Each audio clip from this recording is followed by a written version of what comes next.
Tremors were felt in parts of North India, including Delhi and the NCR regions. Tremors were felt for nearly 30 seconds, we're given to understand, according to the initial reports. It has measured 5.6 on the Richter scale. There are varying reports. PTI says the magnitude of the earthquake was measured at 5.8 on the Richter scale in the Rudraprayag region of Uttarakhand.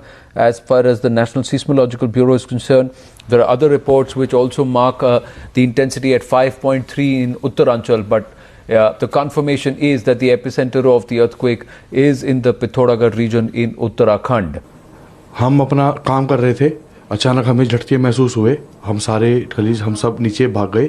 तो जैसे ही हमें महसूस हुआ हम नीचे भाग गए। बहुत तेज झटका था, भारी झटका था। दिल्ली मतलब ऐसा महसूस हुआ कि पूरी बिल्डिंग बहुत तेज हिल रही है।